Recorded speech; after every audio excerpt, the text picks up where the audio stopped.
Okay, today's presentation is about precision farming in South Africa.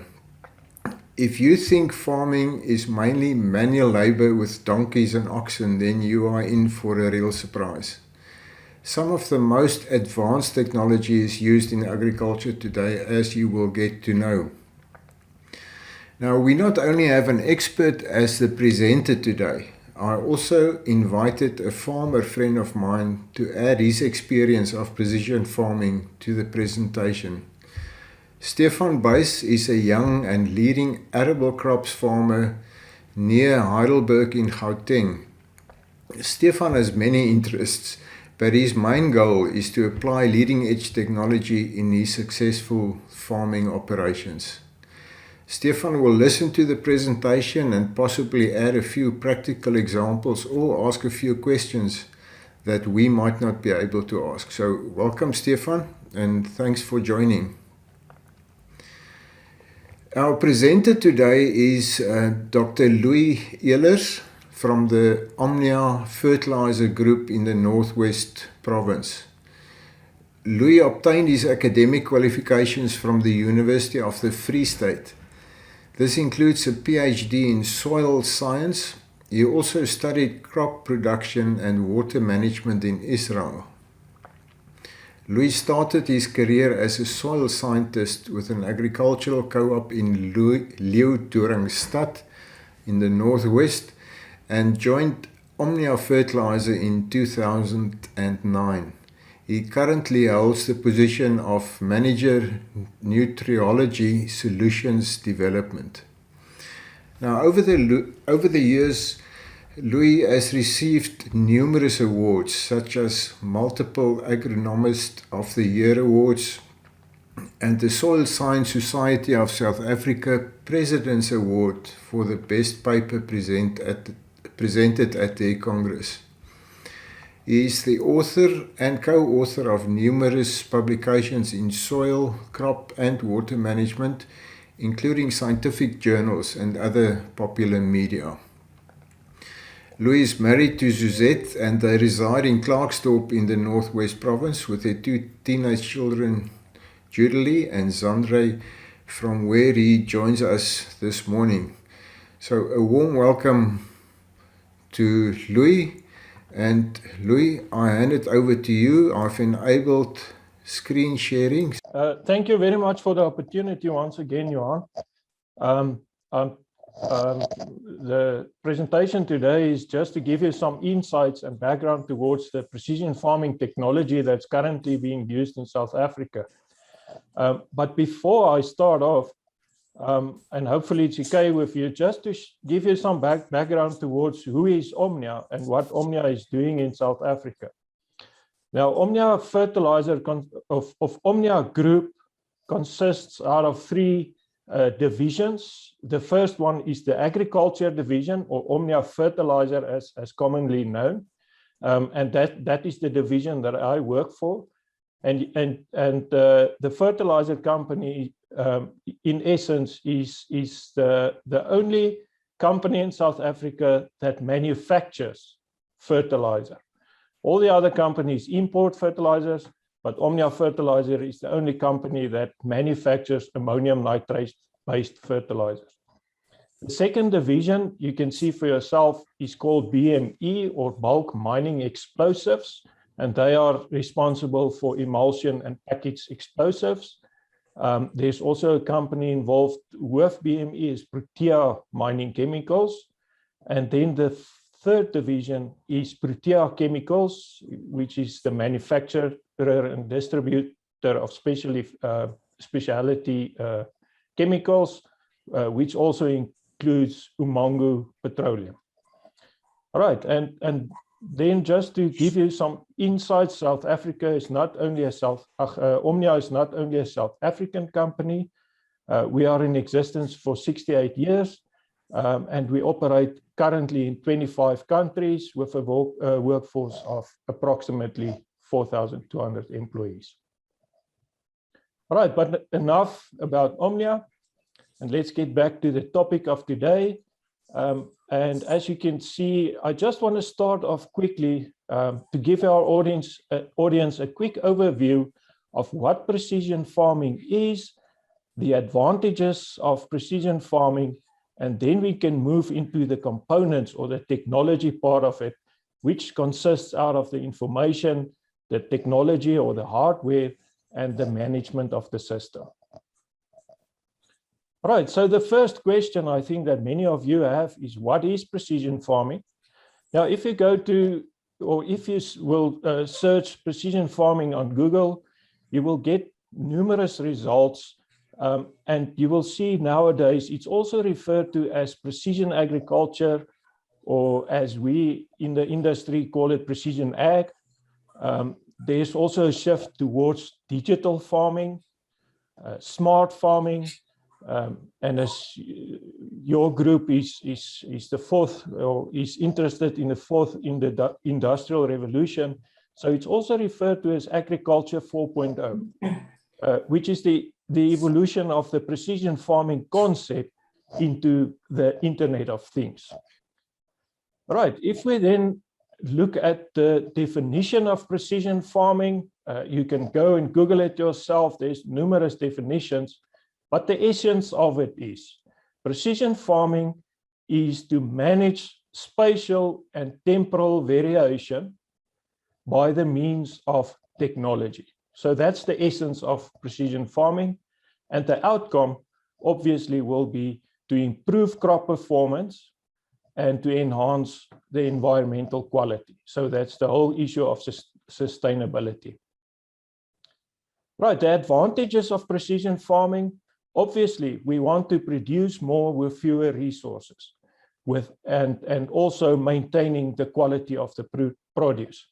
So the goals of precision farming is obviously profitability, that's for the farming enterprise, sustainability, that's from the environmental part of it, and food security, that is for the population.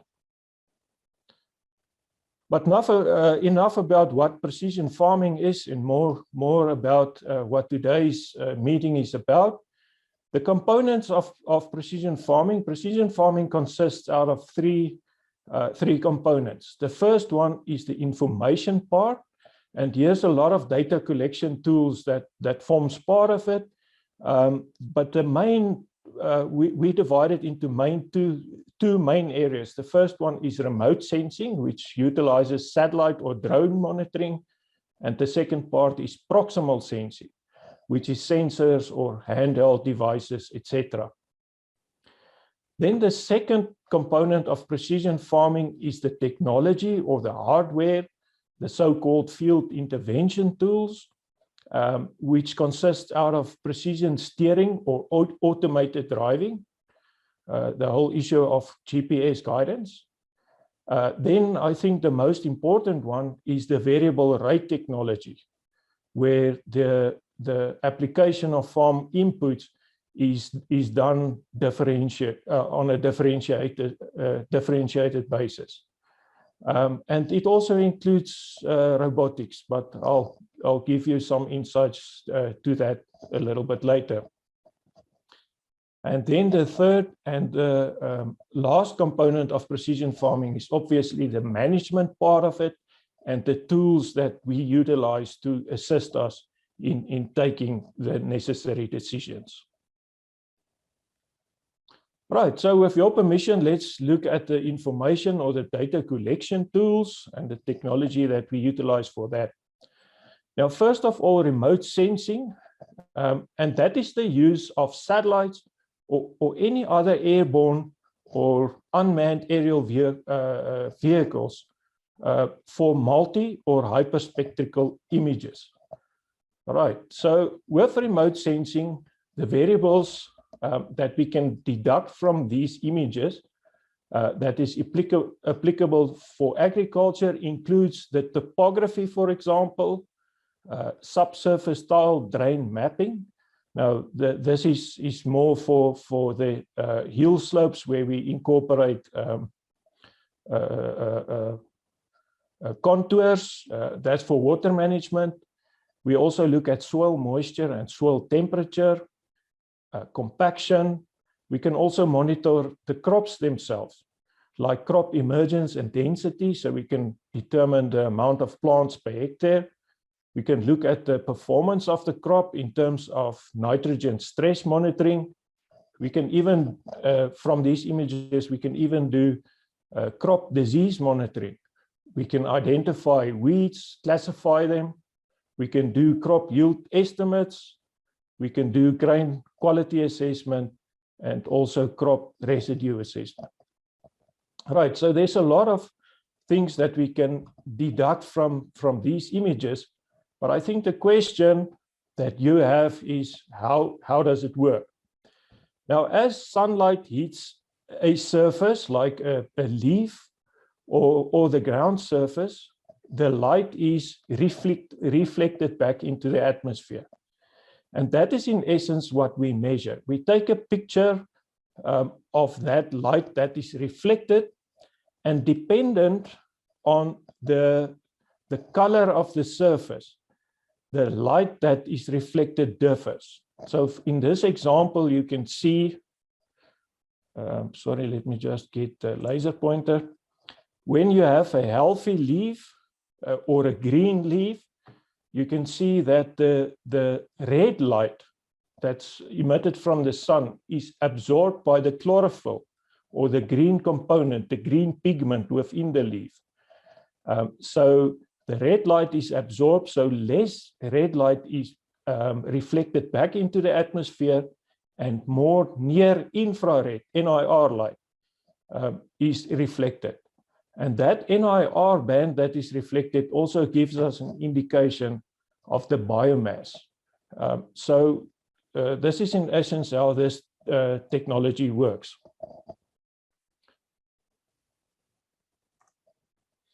What we also do is we look at different indices. I will elaborate on that a little bit more, but this is an example of the NDVI, or the Normalized Difference Vegetation Index, which is calculated by the amount of red light that is absorbed.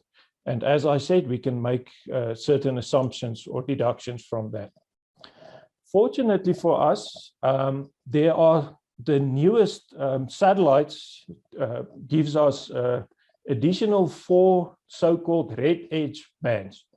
So you can see on this example, you have visible light, then you have near infrared light, and then you have the shortwave infrared.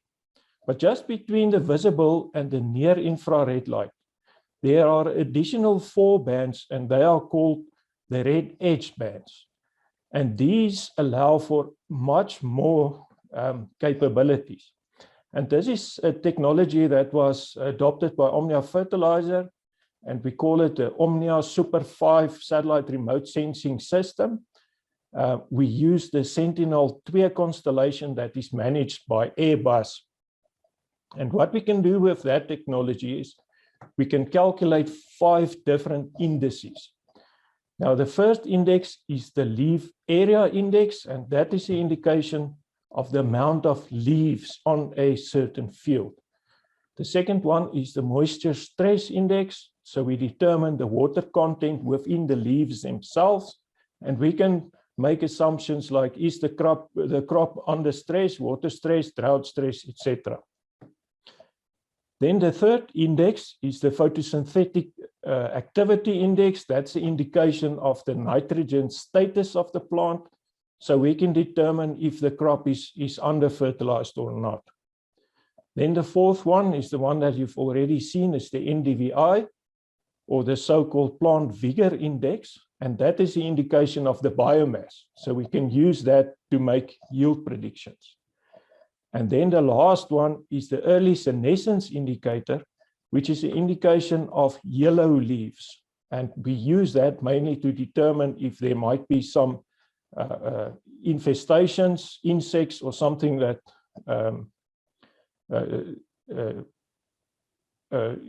is attacking the crop, or even crop disease for that matter. All right, but enough about remote sensing. Let's look into the second part of it, is proximal sensing. Now, the difference is just that with proximal sensing, the sensor is close to the object that's being measured, It can be handheld, or it can be installed, for example, on some of the farming implements, or even on small robots. So these pictures are just some indications of the different sensors that can be used. This is one that's at the back of a tractor, and it works just below the soil surface, and it measures soil electric conductivity or soil pH, for example. The middle one, this is a green seeker. This is the one that measures the chlorophyll content of the leaves. And then there are also numerous other sensors like thermal, infrared sensors, etc., etc.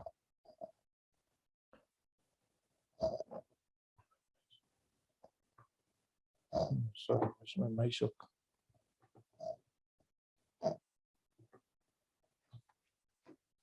Right. With proximal sensors, these sensors are used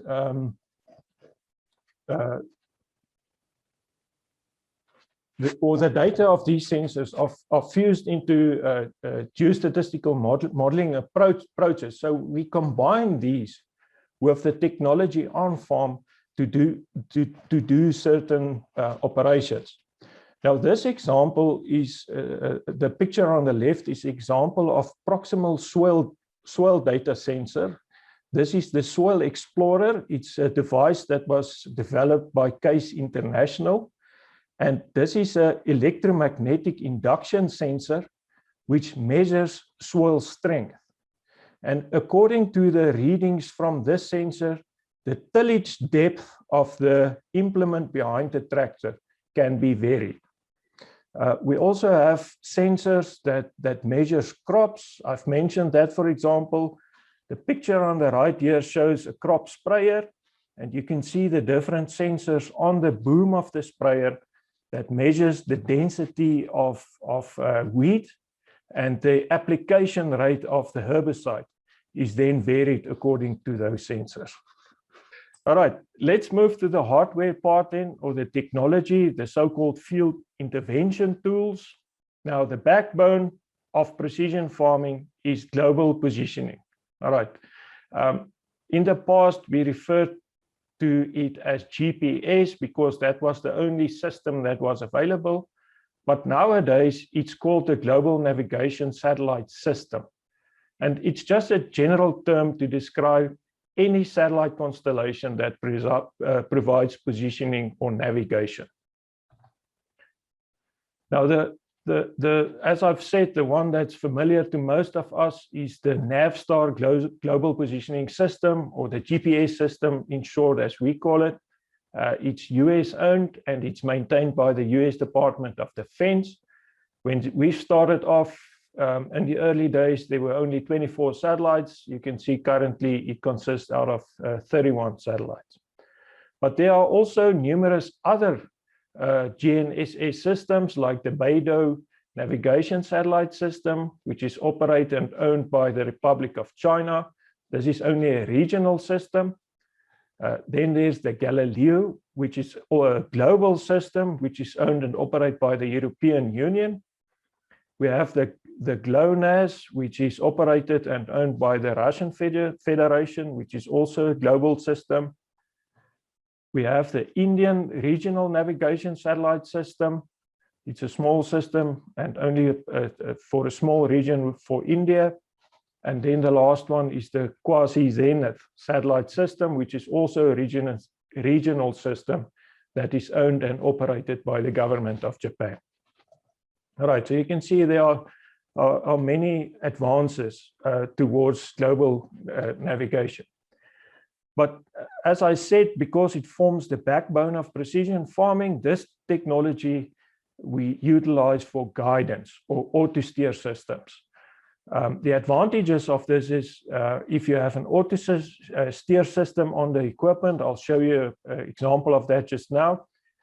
It reduces skips or overlaps, so it's much more accurate.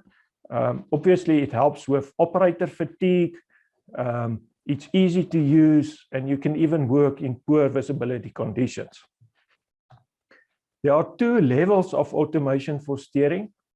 The first one is the navigation aids, so where the operator still needs to control the steering, but you have a screen that shows him or guides him on a certain line, as you can see on this picture, where he has to steer. And at the top of it, there's a light bar, which indicates if he drifts from that steer. So if he drifts to the left, the red LED lights will illuminate, and he knows he's starting to drift, and he must come back to the guidance or to the guiding line. The second one is auto guidance, and this is technology that's much more available these days. All of the new large equipment comes out, as we call it, auto steer ready, and this is an automated system which you engage, and it takes over the steering. It takes over the steering. Yeah, Hans, sorry, I just want to show you a small video clip. You will see this is a tractor that is operated without the operator, so it's autonomous. On the top of the tractor's cap, you can see that's the receiver, the GPS receiver, and you can also see a receiver on the back of the implement. So hopefully you can see there's no operator in this tractor. And as I've mentioned, on the top you can see that yellow receiver on the cap, and you can also see a receiver on the implement itself.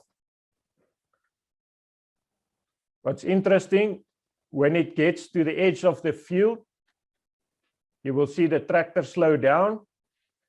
It will stop the application, and it will lift the planter in this case.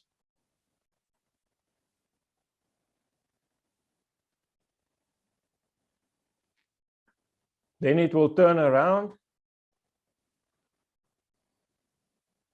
The only requirement for this is that you have enough space and a flat surface for the implement to turn. This technology does not allow for it to stop and make a three-point turn. That might be a case when there's a fence or something at the edge of the field. And then once again, as the implement gets back to the field, you will see as soon as it reaches the field, it will lower the planter, and it will start the application of the fertilizer and the seed again. All right, so with these auto steer systems, we have different levels of accuracy. There's sub-meter accuracy. Now that is the most or the widely used system in agriculture. It consists out of a single frequency receiver. And the example of that is the John Deere Starfire 1, for example. It is a free signal because it's not that accurate. But if you want to be more accurate, you can move to decimeter or 10 centimeter accuracy. And for that, you need the dual frequency receiver. We call it the DGPS system.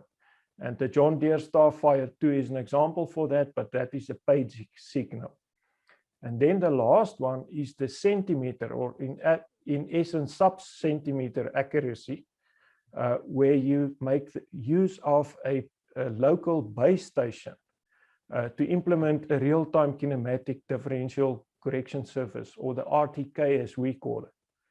Now on the picture at the top, you can see you have the satellite, which gives the guidance, but then you have a base station. So it's a fixed base station, the RTK station, that's responsible for correcting the signal, allowing that sub-centimeter accuracy. And this is also a paid signal. All right. The second part of, or the second technology regarding the hardware is the variable rate application. All right. Now, there are two approaches towards variable rate application. The first one is map-based variable application. So that is where a map is generated before the operation. And then the different zones, you have a prescription for the different zones. where the yellow zones, for example, will receive 200 kgs of fertilizer, the brown or orange will receive 100, and the red zones will receive nothing, for example. The other approach is where you have a sensor-based variable application, where you have sensors fixed on the implement, and then the application is varied according to the signal from those sensors. Now, this variable rate technology in essence combines the digital technology with the physical or the hardware. Now, it allows for inputs like fertilizer, seed, chemicals, etc. to be applied at differentiated rates across the field. Now, the picture on the left, this is an example of like the planter that you've seen on the video. We have the controller in the cab, and the controller then sends the signal to the implement, in this case a planter, and it varies the speed of the drive axle. So the faster it turns, the more inputs are applied, and the slower it turns, the less inputs are applied. There's also another technology combined with this, is a sensor on the item that's being applied, which gives feedback to the controller. And this we call the so-called as applied map. So you have a prescription map sending the command, and then you have a feedback or the as applied, that's indication of what happened. A similar system is on the sprayer, for example. So the picture on the right is an example of the layout of a spray rate controller. And this controller then sends the prescription. In this case, you have a sensor, so it measures the density of the weeds, for example, and it sends the signal to a pressure regulating valve, and it regulates the amount of herbicide that needs to be applied. It also has additional control. You will see the boom of the sprayer consists out of different sections, and this gives you a boom section control valve. So this allows for, should you move over an area that's already received herbicides, this section, boom section, then will be shut off. So you don't have a double application at a certain point. We also have this variable rate technology available for irrigation. At the bottom here, you can see this is a picture of a center pivot. So according to the soil map or the zones that's identified, we can also vary the irrigation along the system. It also utilizes speed control, but you also have section control, like the example of the sprayer that I've shown. And then a company called Netafim, they are also down there in Stellenbosch. Maybe some of you have seen them. They have a technology where you can even do it on the vineyards, for example, where you have variable rate irrigation through drip irrigation systems. All right, and then moving on with technology, there's a lot of advances currently on autonomous vehicles and robotics. This is especially utilized in the greenhouse industry. You can see the picture at the left bottom. This is a picker for tomatoes, and the one on the right-hand side is a picker for strawberries. So it measures the color of the strawberry, and then it determines through an algorithm should it get picked or not. Then there's also advances in robots that can be utilized for row crops. This is an example of a prototype that's being tested, where it utilizes laser technology for weed control, for example. In South Africa, this is not technology that is currently available in South Africa. All right, Johan, and then let's move to the last part, which is the management part of precision farming. Now, as you have seen, precision farming has a lot to do with gathering data, but the data on its own is of no use. This data needs to be converted into information. That information needs to be converted into knowledge so that we can do certain operations or take certain decisions on it. Nowadays, there's a lot of emphasis on changing this knowledge into intelligence. So what it means is we want to know what will happen. And the technology that for that is so-called modeling, where we use inputs from different data sources and we want to model what might happen. All right, so these data sets can be large and complex, and obviously we need in-depth analysis and evaluation of that so that we can interpret that data to take action. And for that, we need the agricultural specific geographic information system that analyze these complex data sets. The process thereof we call geoprocessing, and these tools then allows us to execute numerous functions. This is an example of how the information system looks like. So you can see you have different data layers. You have soil data, you have yield data, you can have satellite data, the NDVI data, etc., etc. And then you can run algorithms and queries through these data layers, and you can generate the so-called application plan or the application map. This is just another example of how the decision support system looks like. So you can see the GIS, the Geographic Information System, forms the central hub of it. And then you have the data part of it. So that's the sampling part. The second part is the analysis part. And then the third part is the treatment or the application part. What is also interesting that you can see here, it's a never-ending process. So once a certain action was taken, the data gathering part starts again, so that you can determine was the aim or the reason for that action, was the objectives reached or not. All right, and then the last one is the computer and smart device applications. Now, Johan, as I told you the other day, I tried to mention a couple of them, but then I saw I'm running into problems fairly quickly. So I want to encourage you to go and Google it. If you want to, you can go to this website that I propose here.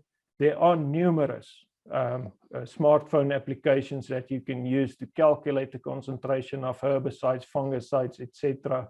It can help you determine the application rate for seed, fertilizer, etc. And it's also applicable to other farming industries like dairy farming, cattle farming, etc., etc. All right, so in summary then, the critical focus point of precision farming is optimization. So instead of applying equal amounts of inputs over the field, we want to measure within field variation and adopt our strategy according to that variation. And for that, we need satellite technology, and we need other technology like mobile devices, internet, farm equipment, Internet of Things, even robotics and artificial intelligence in order to form this backbone. And this really enables farmers to make real-time decisions. And they can do it on the whole farm. They can do it on a field. They can even do it per plant. And then obviously automation has enabled giant steps for production efficiency. And obviously what we want to improve quality, but we also want to enable sustainability for the future. All right, and that's my whole story. So Stefan, just unmute yourself and just say, did you get a better yield? What's your experience and where are you heading with this? Thank you, Jan. Can you hear me? Yes. First, I want to congratulate Mr. Ehlers. Louis, that was a very thorough and insightful class, almost can I say, that you gave us. There's really nothing that you skipped on. And yeah, thank you very much for that. Yes, Jan, the only thing that, as he was talking, that really stayed with me all the time is, and Louis called it a backbone. You need a lot for this technology to work. You need internet. You need Eskom to be there all the time. And in South Africa at the moment, that's really a significant problem where by harnessing all these valuable technology that's been given to us can only work if there's an infrastructure that's supported all the time. And I think most farmers that harness this technology at the moment have a problem with the infrastructure in our country that cannot keep it working. For the simple reason, if we have a, what do we call it? When Eskom stop providing electricity for a while, the batteries get stolen out of certain stations that provide us with real-time kinetics. And if one of these implements are on a variable rate setup, the tractor's got an ISO bus in it. You can only use it if everything else works. Otherwise, you're stranded with a tractor for the day, or for at least as long as Eskom cannot supply you with electricity. That's the only problem we have in South Africa with that at the moment. Now, that's sad to hear, but I can understand it. Louis, I don't know if Omnia is making plans. Are you not going to generate your own electricity and replace Eskom? Or? Well, yeah, unfortunately not, but I can mention that at our factory in Sasolburg, we at this stage manufacture 60% of our own electricity that we use for the plant itself. But now I want to agree with Stefan, that's a huge challenge. Not only the electricity part, but also the connection, cell phone connection, etc. Yes, that's a huge problem for us. Okay, Louis, I'm going to ask you a few of the questions, and Stefan, you're welcome to interject also some of your answers. The one question from Penny says, who owns the satellites? And do you have to pay a fee for the info that you get from the satellites? Yeah, as I've mentioned with the different satellite suppliers, if I can call them that, some of them are for free. Like the ones that we use in our cell phones, for example. But if you go to centimeter and sub-centimeter accuracy, you need differentiated signals, or you need part decay. And for those signals, you must pay. And Stefan, I think, can give us a much more accurate estimation of what it costs. I'm not familiar with how much it costs, but I know you pay the signal per season. Stefan, any input from your side? What do you pay for those signals? Yes, I did answer one of the questions in the commentary box. Unfortunately, I think at the moment it's way too expensive. To get a tractor that's auto steer ready to SF1, then SF2, where you are meter and to real-time kinetics, where there's only a centimeter mistake that can be made. It costs per tractor with hardware and software about 370,000 rand. Now you get a lot of information, especially from your harvesters and your planters. That information needs to be sent directly from the tractor up onto the cloud. And then you can withdraw it there, either with your cell phone or computer or for smart TV if you've got one. And for that, that's an annual extra. Let me make sure, I think it's 9,000 per implement that you have to pay for it. And so on the long run, if you need it on 10 or 20 tractors, that can be a little bit too expensive. But the information that you get from that, I think might be worth double that. Thank you, Stefan. Then, the question from Judy, who programs these machines, a farmer or an Omnia expert or some other technician? I mean, if you watch Stefan, do you think he can program that, or do you need someone from Louis' company?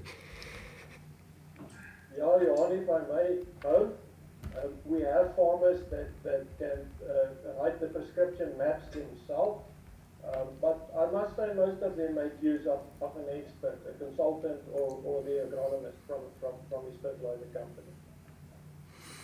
But they learn quickly. I've seen it, and yes, I think you can listen. Stefan knows how to do it. Are there any training courses for farmers? A question from Mike. Yeah, most of the software suppliers, they do these training courses. Yes, they are. Does the cost of investment justify the improvements in yields and quality, etc.? In other words, I think that's from Bernard.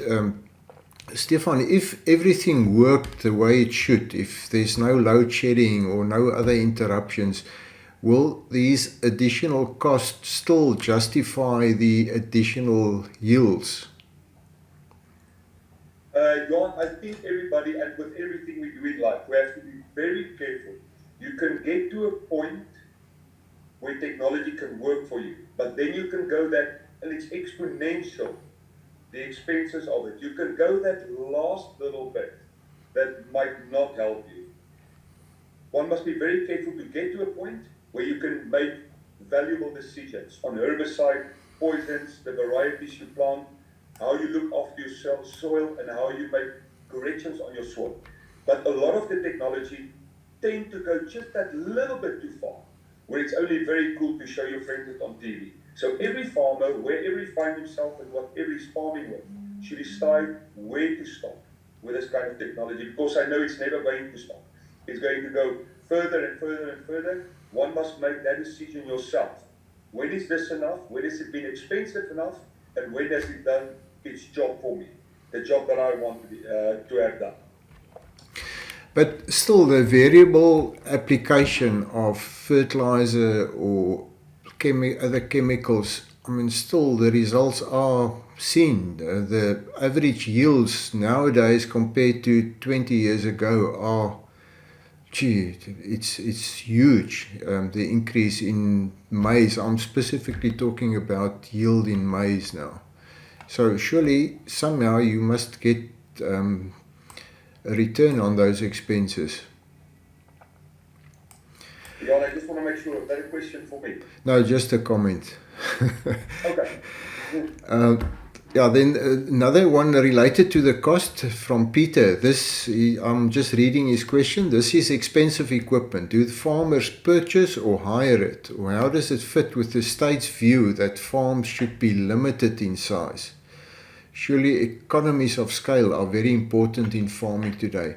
So, yeah, firstly, do you purchase it outright or do you hire it from a supplier like Omnia or John Deere or Case? And then, I mean, farms, especially these commercial farmers like the arable crops farmers, are just getting bigger, and that's why they're using bigger equipment. But Stefan, your side, do you purchase or hire it? No, unfortunately, we have to buy it. It would have been very comfortable to, or better probably to hire it, but we have to buy it, yeah. From Afgri and from a John Deere point of view, I don't think they have a hiring option at the moment for us. Louis, your side, on the economies of scale and the state's view that farms should be limited? I want to agree with Stefan. Obviously, you can reach a point where you, let's say, overinvest. But it all depends on to what level you want to, let's call it, vary your inputs. Obviously, economies of scale, we've done the calculations a lot of times. It has to do about the amount of kilowatts, obviously, for the equipment that you want to utilize. And that relates back to the amount of hectares that you need to do to get that return on investment. So obviously, yeah, economies of scale does play a role because, as Stefan said, these technologies are expensive. There are, however, some contractors out there for the differential application of lime, for example. We also have contractors that do spraying, etc., etc. But you have to, unfortunately, you have to evaluate each farm on its own to see if you will get the return on investment. Thank you, Louis and Stefan. I think we're going to end it there. This is fascinating technology, and to see it in real life is also an experience. So if any of you have an opportunity to visit a farm with this, you must go and do it. Maybe, Anne, you can organize us another visit here. So, Louis, thank you for your efforts and your input today and the presentation. I think it was very clear and everyone could follow it and very thorough. And Stefan, thank you very much for your inputs there from the farm near Heidelberg.